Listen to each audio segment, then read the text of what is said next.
todo el mundo. Yo lo voy a poner todo.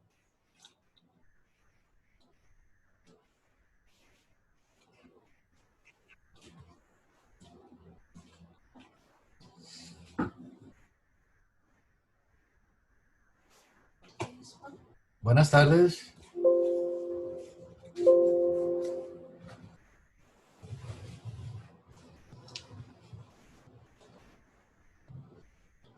Buenas tardes.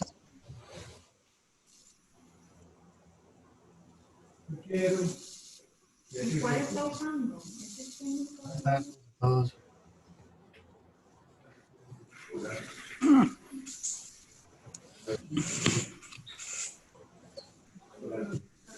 Ya empezó. Ya, veo, parte.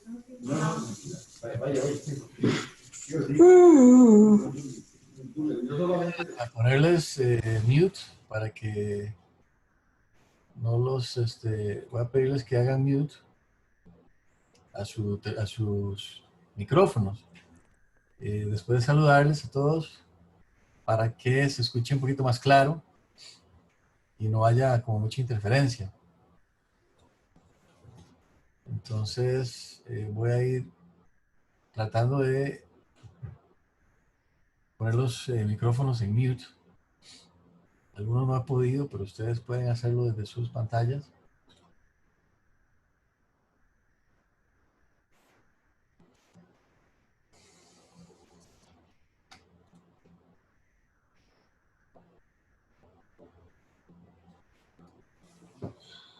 Muy bien,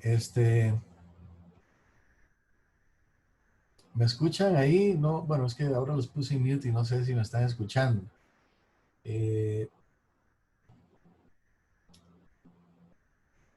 Esta tarde quise hacer una pequeña charla sobre un concepto que no se escucha mucho en el mundo del derecho a la familia, porque no es un proceso tan común como otros procesos, ¿verdad?, que se dan. Es decir, casi todos los días vemos procesos de visitas, hasta de guardacrianza, procesos de pensión alimentaria, en este mundo del derecho a la familia, pero son pocas las veces que escuchamos y que sabemos sobre este proceso de la restitución internacional de personas menores de edad.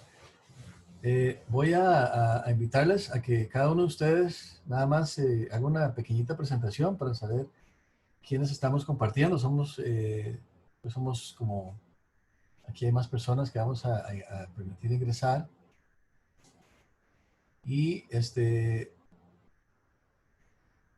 ok, aquí hay más personas ya, estamos 8 personas ya.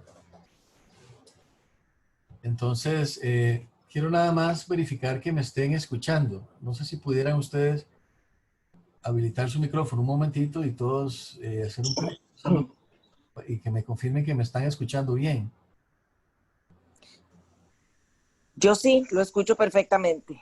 Ok, muchas gracias, Nana. ¿Alguien más que pusiera, que pueda confirmar? Y muchas gracias. Salud. Bien. Hola, Ethel, muchas gracias. Buenas tardes. Hola. Gracias por estar con nosotros. Se escucha perfecto. Ok, Jackie, muchas gracias. No sé cómo se hace eso. Don Jorge ya puede, si gusta. Exacto, sí. El micrófono ustedes lo pueden abrir o cerrar, ¿verdad?, conforme deseen participar. También hay una opción abajo donde pueden levantar la mano, ¿verdad?, para hacer alguna intervención o hacer alguna pregunta, si quisieran hacerla, ¿verdad? Y también hay un chat, le voy a poner aquí hola a todos, que ustedes podrían ver ahí a mano derecha de su pantalla. Y también por medio del chat pueden hacer, si gustan, preguntas o algún comentario, alguna observación. Voy a compartir con ustedes una pantalla que es una presentación en PowerPoint, como que nos va a servir como de guía sobre lo que me gustaría compartir con ustedes de este tema de la restitución internacional de menores de edad. Voy a buscar acá la pantalla un momentito.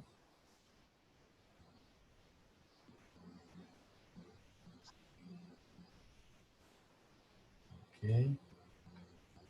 ¿Pueden ver la pantalla todos ahí? ¿Alguien me puede confirmar si se ve la Sí, pantalla? sí. Sí, sí se ve. Ok, perfecto. Muy bien. Entonces el tema, otra vez, es la restitución internacional de menores de edad en Costa Rica. Vamos a hablar un poquito. He tenido la oportunidad de ser abogado, director en varios procesos de estos. Como les digo, no son tan comunes, no son procesos que se dan todos los días. Entonces, quisiera compartir con ustedes digamos, el conocimiento y la experiencia que hemos logrado acumular en estos casos que hemos logrado representar a personas en estos procesos de restitución internacional de menores. Y, bueno, voy a comentarles que hay instrumentos internacionales que regulan este tema, que son, digamos que cardinales, son esenciales que manejemos, que conozcamos.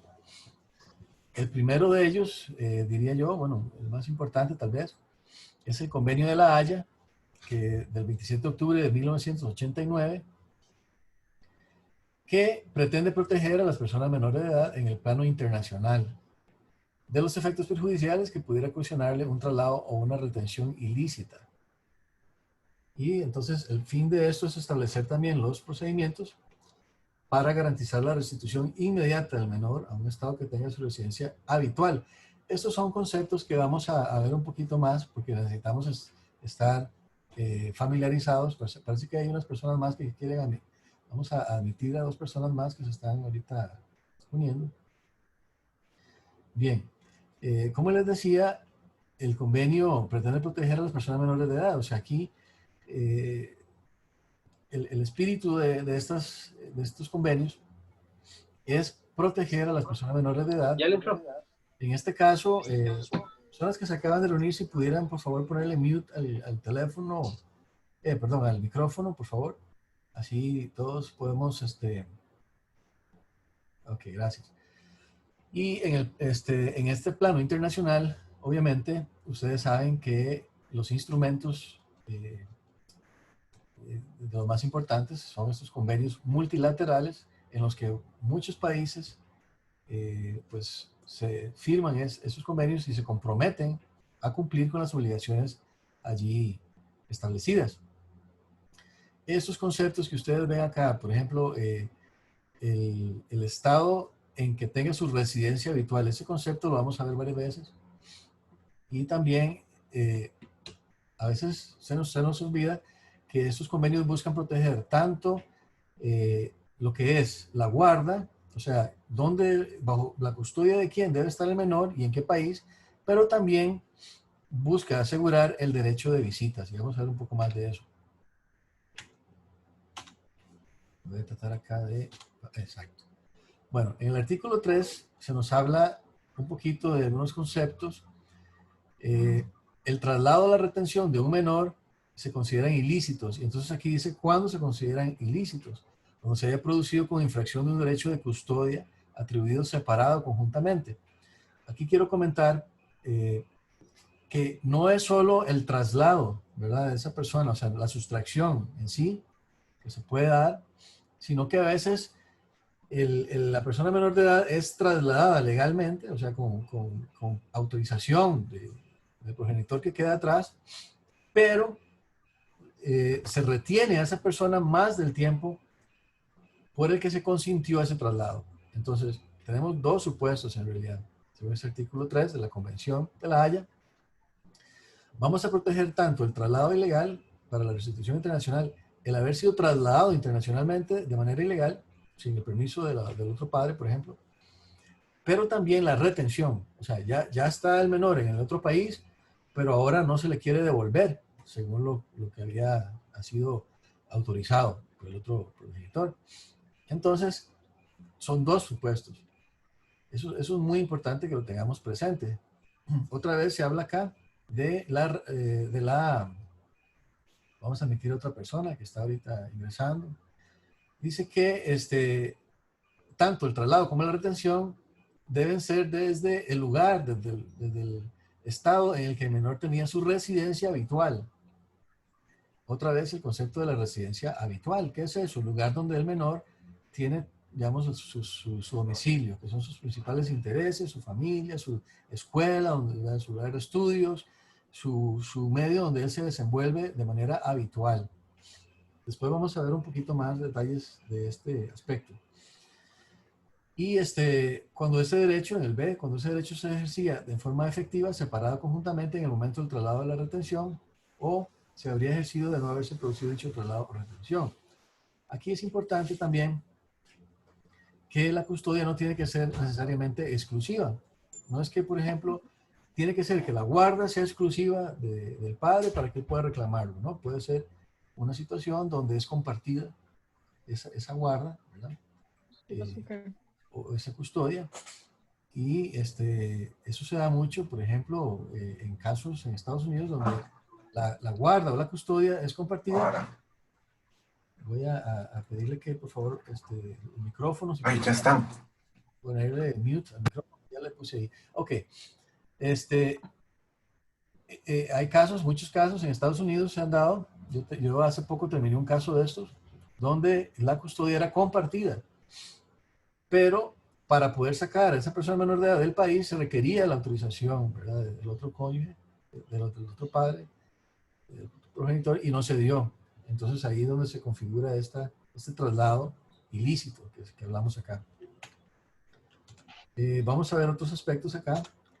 Muy importante, hasta qué edad se puede aplicar este convenio y este instituto de la restitución internacional. Según el artículo 4 del convenio, se aplicará, otra vez se habla de residencia habitual, hasta los 16 años, ¿verdad? Ese es el límite, entonces es importante tener en cuenta eso. Si ya la persona tenía más de 16 años, ¿verdad?, lamentablemente no va a aplicar este convenio. Esto aquí. Voy a comentarles también otro convenio internacional que aplica en esta materia, que es la Convención Interamericana sobre Restitución Internacional de Menores, de 15 de julio de 1989, que fue aprobada acá en el año 2000. Y esto nos va a abrir la puerta también a comentar que existe en el derecho internacional algunos organismos internacionales que tienen que ver directamente con esta restitución internacional de menores. Se dedica específicamente a este tema. Vamos a ver más adelante un poquito sobre esto porque en el seno de la OEA hay un programa interamericano para cooperación sobre este tema específico para prevenir y reparar los casos de sustracción internacional de menores. Y por eso vemos que en la Convención del Niño, de la Convención de los Derechos del Niño también, hay otro organismo internacional que se llama el Comité de los Derechos del Niño. Entonces, es importante saber también en esta materia que estamos hablando de un tema que es muy sustancialmente derecho internacional. Entonces no sé a los colegas que están ahorita escuchando, a cuántos de ustedes les gusta esta rama del derecho, el derecho internacional, pero les puedo asegurar que es bastante interesante. Y una de las razones por las que yo lo encuentro interesante es porque tenemos estos organismos internacionales que se dedican a trabajar con los estados partes de las convenciones. Y en el caso específico de Costa Rica y en este tema, yo haría una crítica de que Costa Rica no ha tenido una presencia muy importante en estos foros, en estos organismos internacionales, que es una de las cosas que debemos mejorar. Aquí nosotros habíamos mencionado que estos convenios buscan tutelar tanto la restitución como el derecho de visita. Entonces, uno se pregunta, ¿pero qué tiene que ver el derecho de visitas en la restitución internacional?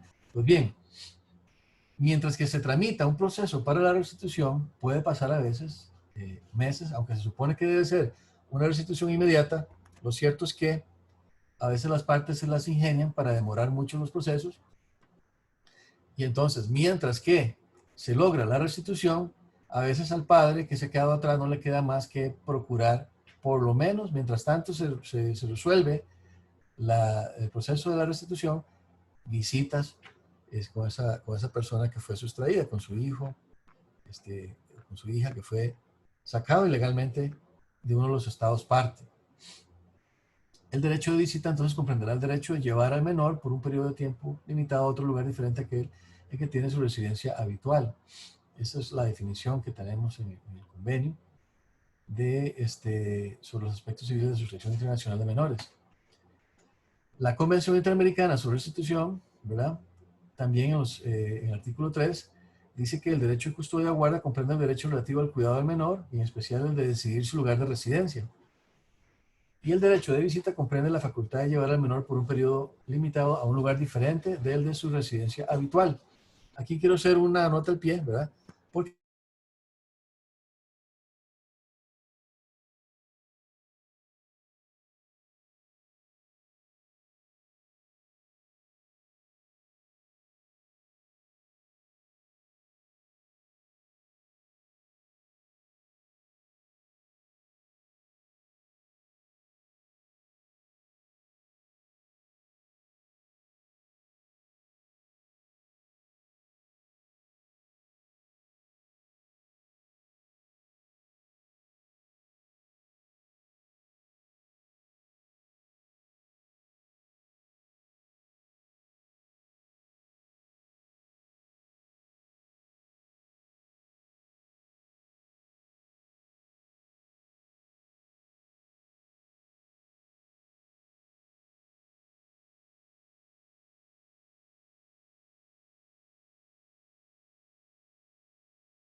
parece que tuvimos ahí una interrupción de la señal de internet. No sé si me pueden escuchar.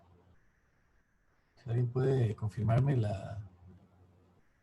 Sí, ahora sí se escucha. Ahora sí, tuvimos un apagón, ¿verdad? Ahí. Sí. Ok, bueno. Bueno, retomemos entonces la Comisión de los Derechos Humanos. Parece que hay unos que incluso se fueron sacados y ya los estoy metiendo otra vez. Bueno, la Conferencia Mundial de los Derechos Humanos habló sobre este papel que desempeñan las instituciones nacionales de protección de los derechos del niño. Y aquí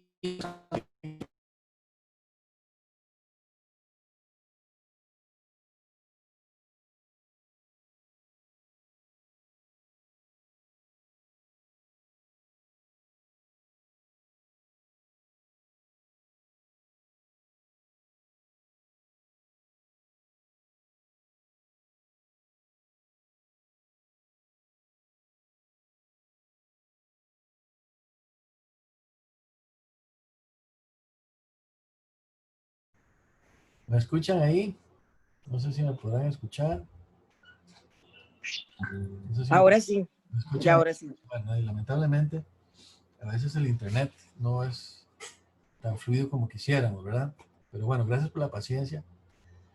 Simplemente estaba comentando que Costa Rica sí tiene una institución especializada, ¿verdad?, en atención de los derechos del niño, que todos sabemos que es el PANI. Eso es importante porque en el marco de la Convención de Viena tiene que haber siempre para los países parte una autoridad central. Y es importante la autoridad central porque es esta autoridad central la encargada de comunicarse con la autoridad central del otro país. Entonces, por ejemplo, supongamos que una madre se lleva a su hija a Canadá de manera ilegal, por ejemplo. Entonces, ¿qué pasa? Que la solicitud de la restitución internacional que haga el papá que quedó atrás en Costa Rica, digamos, y digo quedó atrás porque es la expresión que más se usa en inglés sobre esto, left behind, ¿verdad? El padre que quedó atrás, ese padre tiene que acudir al PANI. Claro que es mejor que lo haga con la asesoría de un abogado, ¿verdad? Que le ayude a llenar los formularios que hay que llenar y que le sepa explicar cuáles son los pasos del proceso.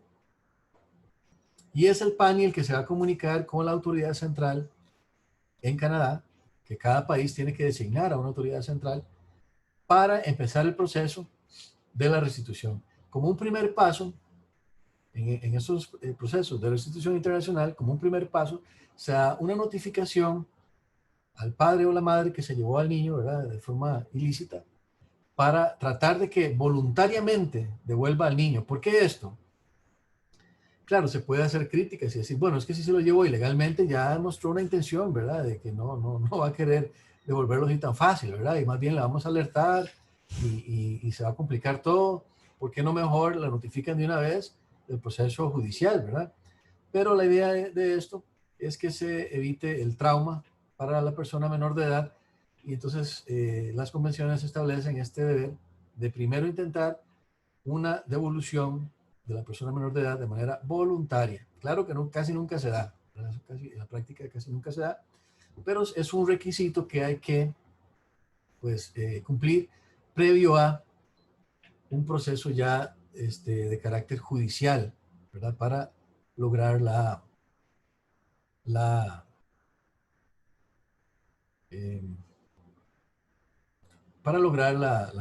restitución. Bien, les voy a dar dos ejemplos entonces para que ustedes más o menos se den una idea. Ahorita, por ejemplo, estoy llevando un caso de que les mencionaba, de una mamá que se lleva a la niña a Canadá.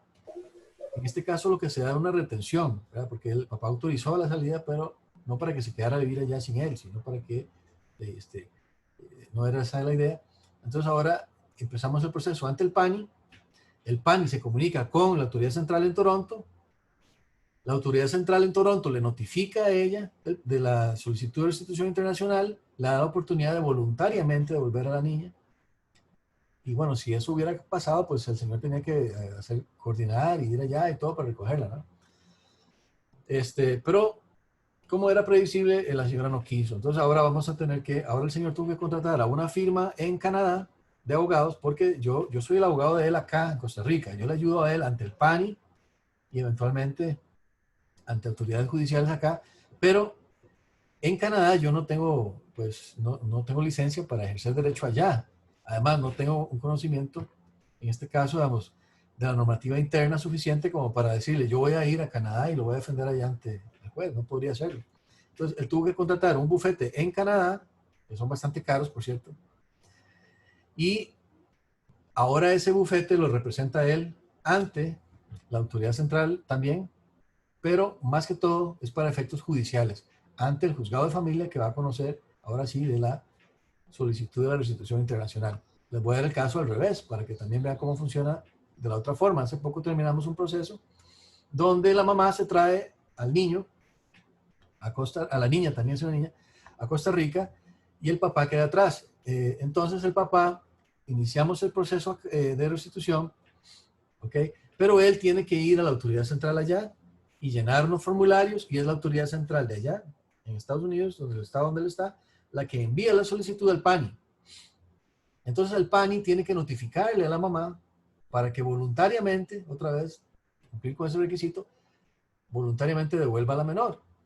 Y como casi siempre sucede, no quiso devolverla. Entonces, ¿ahora qué pasa? Ahora sí, agarro todos los documentos, agarro toda la información y ante el juzgado de niñez y adolescencia, que es el único juzgado en el país que tramita estos procesos de restitución internacional de menores, inicio ahora sí formalmente ya como abogado del señor que está en Estados Unidos, que me mandó un poder, vía consular, todo el asunto. Y ahora yo soy el abogado que va a llevar el proceso de restitución internacional para que la niña sea devuelta a Estados Unidos. Bien, bueno, en ese caso, nada más para comentarles, recientemente, hace un par de meses, se hizo la audiencia inicial y se llegó a un acuerdo.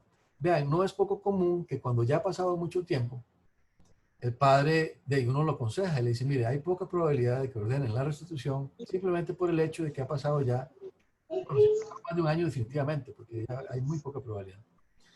Entonces, si la niña ya usted ve que en el proceso judicial ya han demostrado que la niña está ya en la escuela, que ya tiene sus amigos, que ya tiene su círculo familiar acá, que tiene todos, ya está acostumbrada esa persona a vivir acá, ahora se convierte Costa Rica en su residencia habitual. Ya no podemos hablar de que la residencia habitual de esa persona menor de edad está en Estados Unidos, porque ha pasado tanto tiempo que ya ahora ella se acostumbró a vivir acá.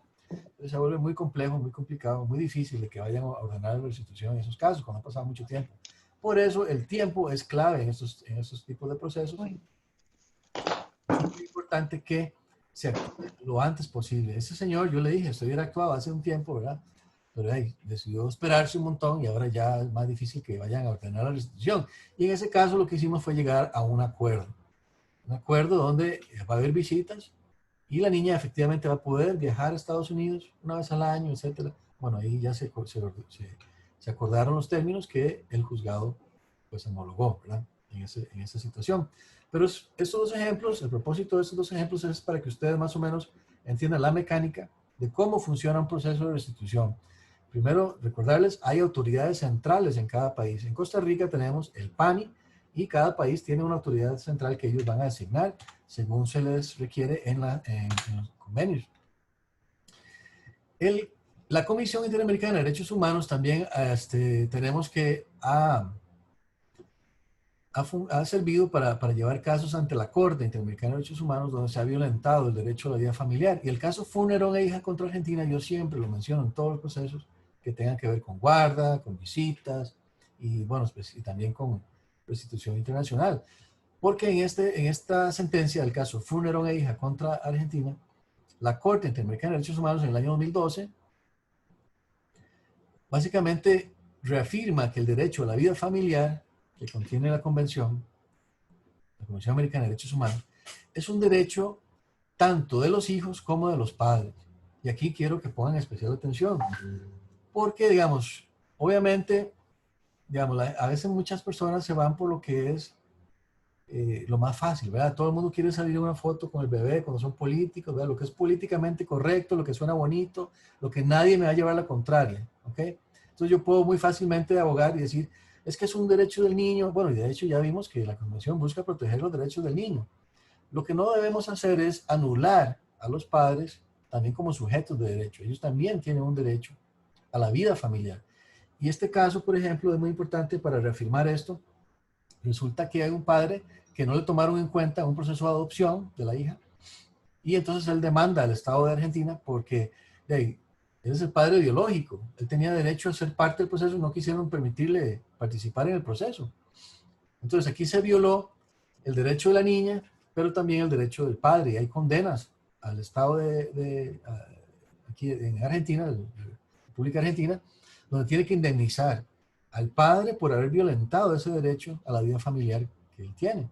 Entonces hay reparaciones tanto para la niña como para el padre, y esto refuerza el hecho de que el derecho a la vida familiar es de los niños, sí, pero también es de los padres. No tenemos que tener vergüenza de decirlo, hay suficiente respaldo para ello.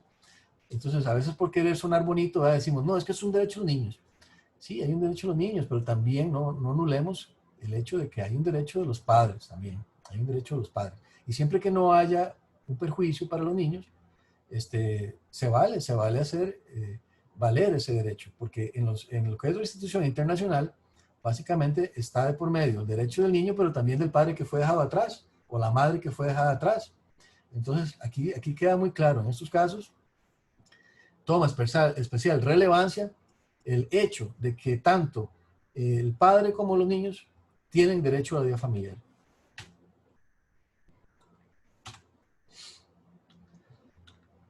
Aquí también vemos el Instituto Interamericano del Niño, que es uno de estos organismos internacionales que yo le mencionaba, que en este caso es especializado, ¿verdad? Dentro de la OEA para coordinar actividades de las autoridades centrales. ¿Ve qué interesante? Por ejemplo, Costa Rica, el PANI, en el ámbito de esta convención y también para valorar la aplicación de las obligaciones.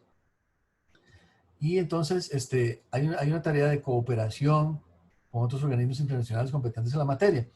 Yo decía que tenía una crítica hacia Costa Rica porque viendo el programa de la OEA, eché de menos la participación de Costa Rica en las cumbres que han tenido y todo eso. Y más adelante vamos a ver un poquito cómo en Costa Rica hay un verdadero problema de observancia de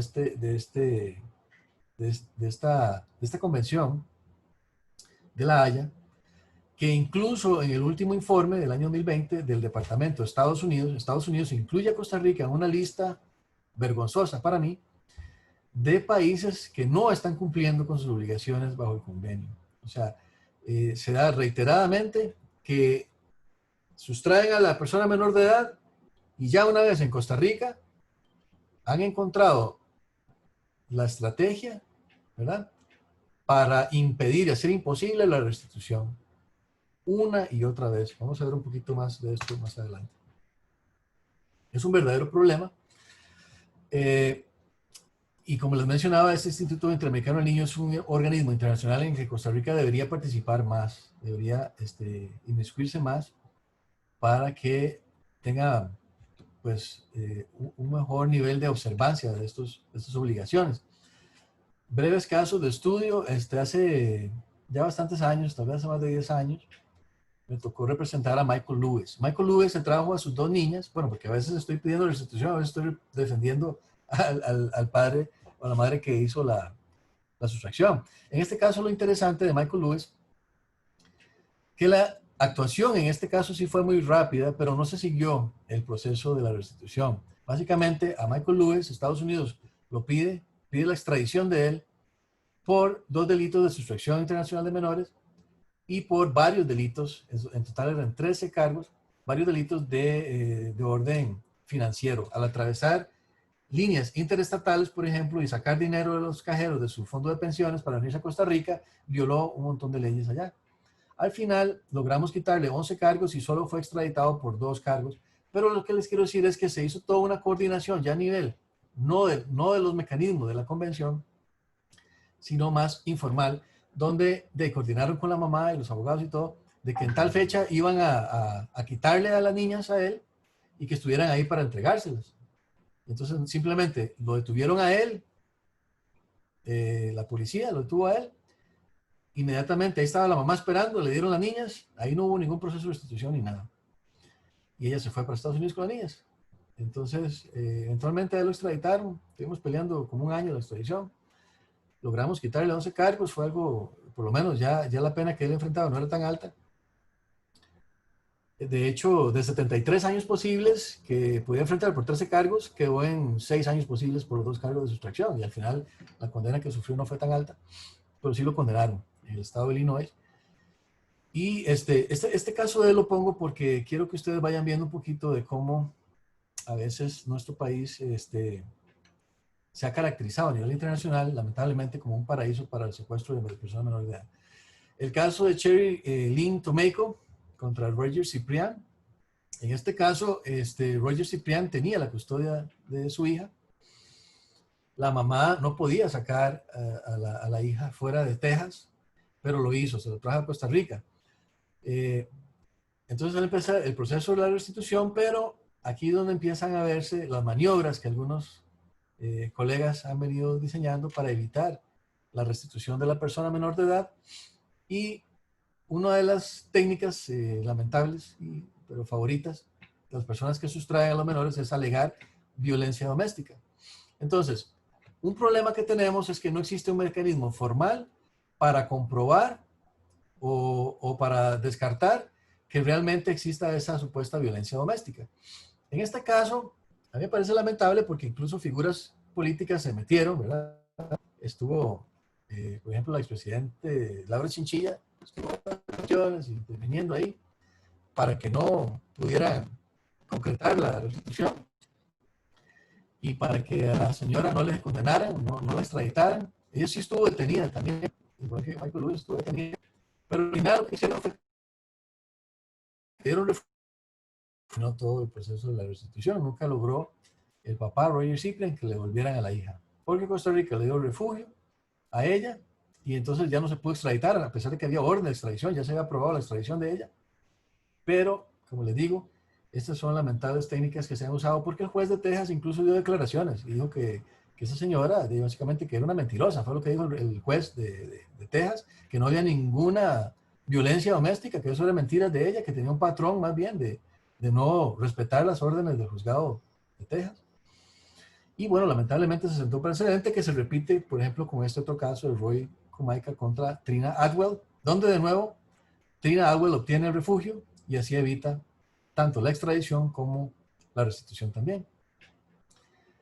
Entonces es un patrón que Estados Unidos está acusando de Costa Rica, que Costa Rica se está dando a conocer como un paraíso para la sustracción internacional de menores, donde al final, especialmente si es la madre, bueno, en todos los casos que yo he visto, yo he llevado como 7, 8 casos de estos y he estudiado varios otros, y curiosamente, en todos estos casos en que no se logra restituir, es una madre la que se trae a los niños ilegalmente.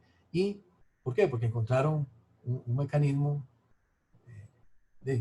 un vacío en la ley, un vacío en la legislación, donde se alegan violencia doméstica, no hay cómo verificarlo, y entonces para no jugársela, le dan el refugio y hasta ahí llegó el proceso. Ok, aquí ya, de esta breve exposición, ¿verdad? Porque es un tema muy rico, pero quería darles nada más una pincelada. Podemos concluir que hay algunos vacíos en la legislación, en la práctica para la aplicación del convenio, bueno, el convenio de La Haya y todos los demás que hemos visto.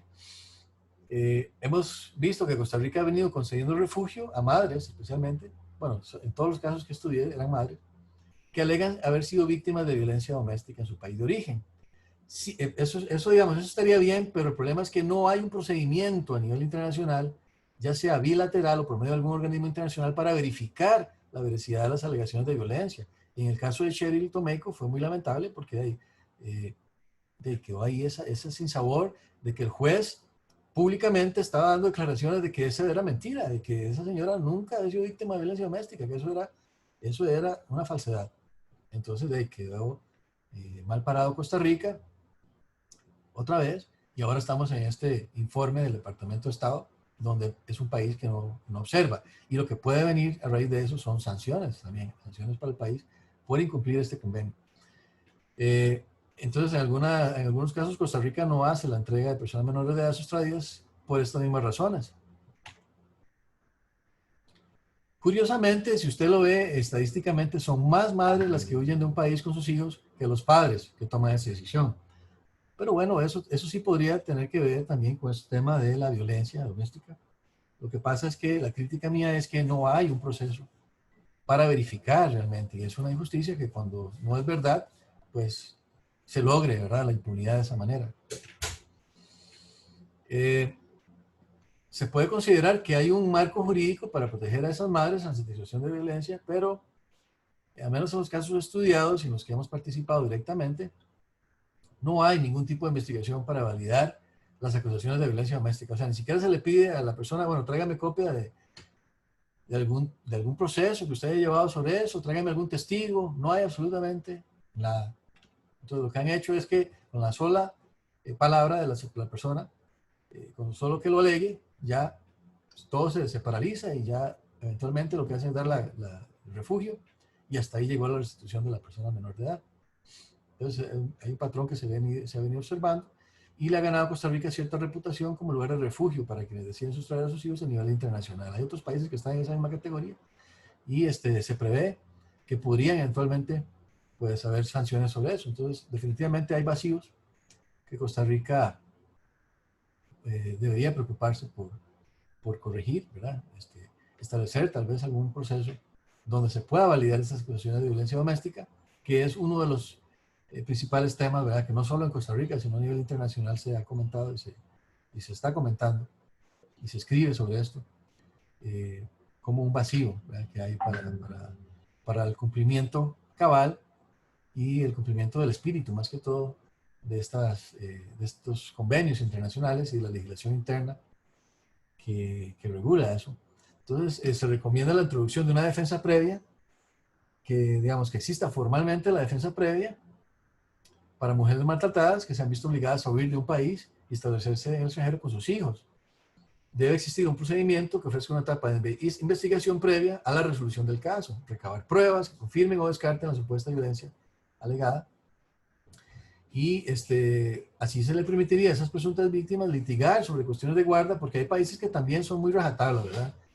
No, aquí la restitución es inmediata, vaya a pelear en su país si hubo violencia, lo que sea, pero hay otros países como Costa Rica que no, que son como más protectores y ante la sola alegación se dan casos como los que hemos comentado. Entonces, sin menoscabar la convención, podría darse un procedimiento, ¿verdad? Para por lo menos que quede la sensación de que hay un debido proceso, ¿verdad? Que no fue algo arbitrario. Se recomienda también, digamos, que el Patronato Nacional de la Infancia, que sean debidamente capacitados los funcionarios. Yo he participado en audiencias de estas donde se nota que el representante del PANI no maneja bien la materia, ¿verdad? A veces lo que hacen es, aunque ustedes no lo crean, obstruir los acuerdos que pueden darse, ¿verdad?, en esos procesos, haciendo argumentos absurdos que dificultan a las partes ya de por sí un proceso complicado, ¿verdad? Donde tenemos tal vez al señor compareciendo por videollamada de un consulado, y tras de que es difícil, ¿verdad?, en ese contexto, llegar a un acuerdo, de el PANI atraviesa también, hace un montón de problemas donde no debería haberlos. Entonces, yo recomendaría también eso, de que los funcionarios del PANI, a quienes aprecio un montón, ¿verdad?, hemos dado capacitaciones y todo esto, pero sí es una crítica que hacemos, deberían estar mejor capacitados en temas de restitución internacional de menores, cuáles son los fines, ¿verdad? Y la importancia de lo que es, por ejemplo, los acuerdos, donde se acuerda, tal vez no la restitución, pero por lo menos las visitas, ¿verdad? Facilitar eso. Y básicamente eso es lo que yo tenía para ustedes hoy. Es una presentación, ¿verdad?, cortita. Pero si he logrado despertar el interés en ustedes, ¿verdad?, sobre el tema de la restitución internacional de menores, pues creo que habremos cumplido el cometido, ¿verdad?, de invitarles a investigar más, a empaparse más de toda la legislación a nivel internacional y nacional que regula esta interesante materia. No sé si alguno tiene alguna pregunta, podemos tratar de responderla. Voy a dejar de compartir acá. Okay.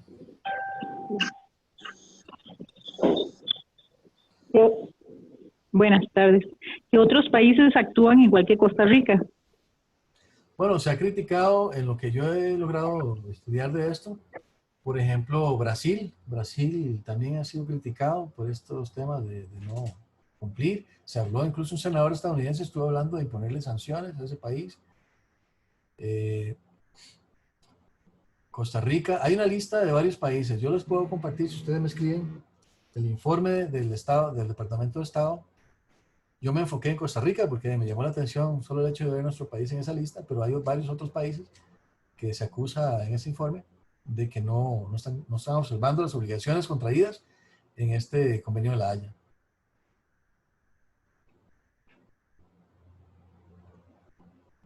No sé si alguien más tiene alguna otra consulta. Sí, buenas tardes, licenciado. Buenas tardes. Yo tengo una duda. Usted habla de que generalmente o lo que procede es que se le hace una solicitud a la madre para que haga una devolución voluntaria. Sí. ¿Qué sucedería si ella, después de ser notificada, se cambia de domicilio? Por ejemplo, en el caso de Canadá que usted dice, desaparece y ya no se puede localizar ella. ¿Qué es lo que procedería en este caso? Bueno, Gracias. gracias, claro. Gracias por la pregunta.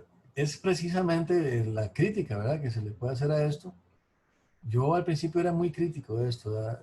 Ya después en la práctica, dependiendo del país también es difícil esconderse. Por ejemplo, en este caso de Canadá que estamos llevando ahorita, la policía montada de Canadá es súper eficiente, ¿verdad? Es muy difícil que se esconda allá, ¿verdad? Pero en otros países, por ejemplo en Costa Rica, sí se puede dar, ¿verdad?, que una persona, tal vez, ahorita está viviendo en Guanacaste, ¿verdad?, y lo notifican allá y no quiso devolver y ya después encontrarla con el hijo va a ser muy difícil, ¿verdad?, porque aquí no es tan eficiente la policía en esos casos. Pero la justificación que se da es que se debe intentar una devolución lo menos traumática posible. Ese es el argumento. Entonces, así está en los convenios. Y si usted no agota eso, no le van a dar trámite al proceso judicial, no va a avanzar, digamos. Entonces, es un requisito previo para que la fase judicial pueda avanzar. Buenas tardes, licenciado. Yo más bien lo que quería hacer era un comentario parecido a un caso de los que usted tuvo hace como más de 15 años, un caso bastante triste porque la madre era italiana, el padre costarricense, hay adulterio, tienen 2 niñas menores de edad, no se pudo pactar, definitivamente ella estaba como muy herida, entonces ni siquiera quería dar régimen de visitas, entonces lo que ella hace es acusar al padre por abusos deshonestos, pide suspensión de patria potestad, por supuesto se la otorgan, y ella aprovecha eso y se va del país.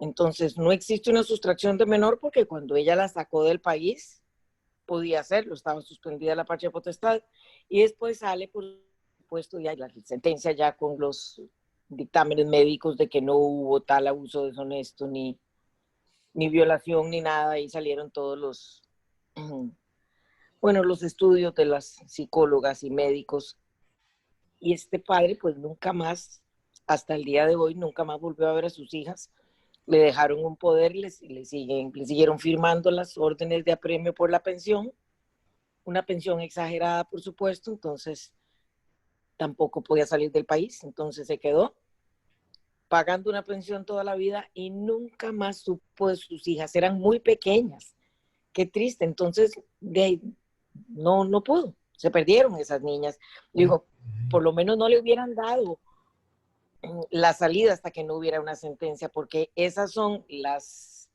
lagunitas que existen y se hace perder una relación tan importante, tanto para las niñas como para el padre.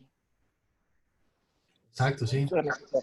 Hay que luchar siempre por esas medidas cautelares, ¿verdad? De los impedimentos de salida cuando hay un peligro de que se lleguen al niño, porque ya una vez fuera de Costa Rica, ya en esos casos es muy difícil revertir eso. Pero yo las pedí y me las negaron. Desgraciadamente, usted sabe que en Costa Rica es como que 99.9 a favor de la mujer, la ley. Cuesta muchísimo. Yo, por supuesto, tengo muchas clientes mujeres, pero la mayoría son hombres y es bien difícil y lo lento que es. Entonces, mientras se resuelve, ya las otras estaban afuera. Solamente quería comentarlo. Muchas gracias. Un caso bastante trágico, ¿verdad? Usted nos cuenta. Yo he tenido casos de esos, pero ya eventualmente la madre ha dejado de insistir en lo de la pensión, ¿verdad? Porque igual hay un caso que tengo que la madre se llevó al hijo a Venezuela y aún así había dejado una apoderada aquí que le pedía el premio. Entonces él tenía que financiarle esta aventura, ¿verdad?, criminal de sustraer al hijo. Entonces, eventualmente cesó eso, pero costó un montón. Y tengo casos en que el papá ha tenido que salir ilegalmente por Nicaragua para poder llegar a su país de origen, por ejemplo. Han tenido que hacer eso. No les puedo dar una solución legal, ¿verdad? Lamentablemente, nuestro sistema judicial tiene tantos desperfectos que no hay una solución legal para su situación. Entonces, tienen que recurrir a mecanismos fuera de la ley, digamos. Un caso muy triste que les puedo comentar. Un papá que se vino de Estados Unidos porque la mamá se trajo a los 2 hijos ilegalmente. Dejó todo en Estados Unidos y se estableció en Costa Rica. Hasta aprendió español, se convirtió en profesor de inglés y todo. Estableció su vida acá con tal de estar cerca de sus hijos y poder verlos. Ni siquiera procuró devolverlos, ¿no? Él se ajustó y empezó a hacer visitas. Pero la madre obstaculizaba las visitas.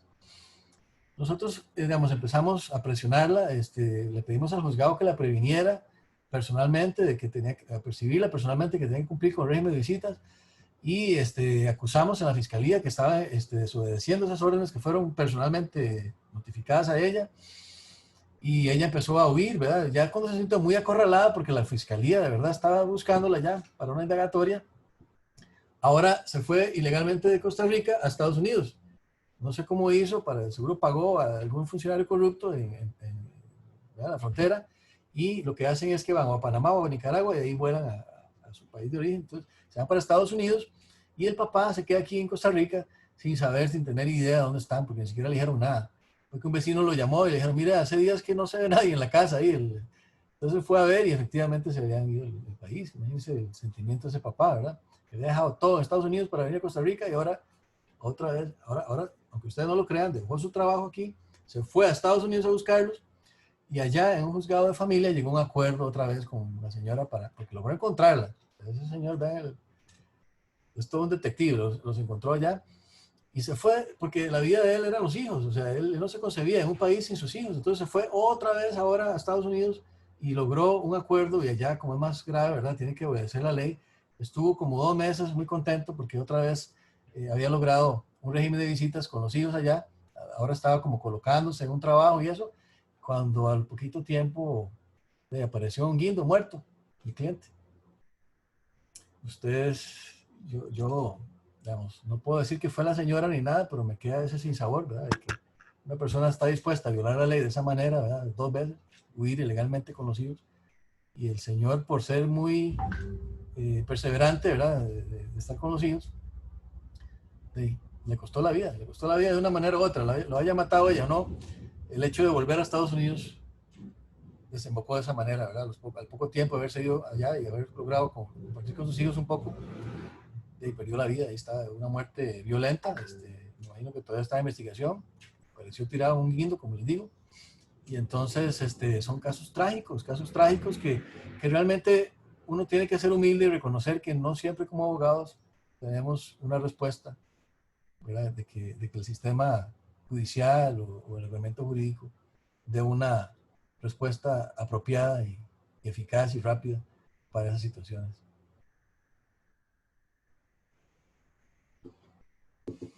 No sé si alguien más tiene alguna pregunta o comentario.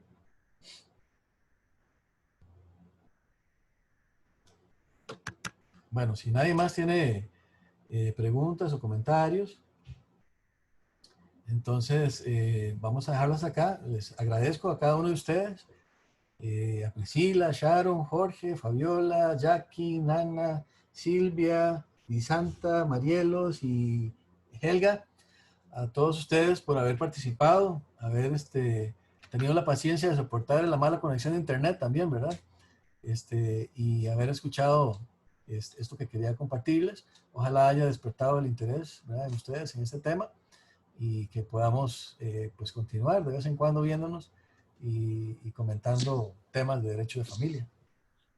A usted las gracias, licenciado, por compartir el conocimiento. Muchísimas gracias a todos y que tengan muy buenas tardes.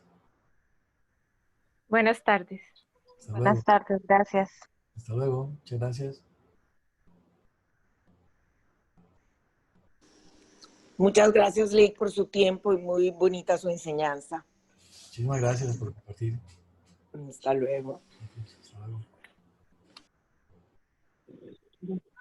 Muchas gracias. Gracias, Marielo. Nos vemos.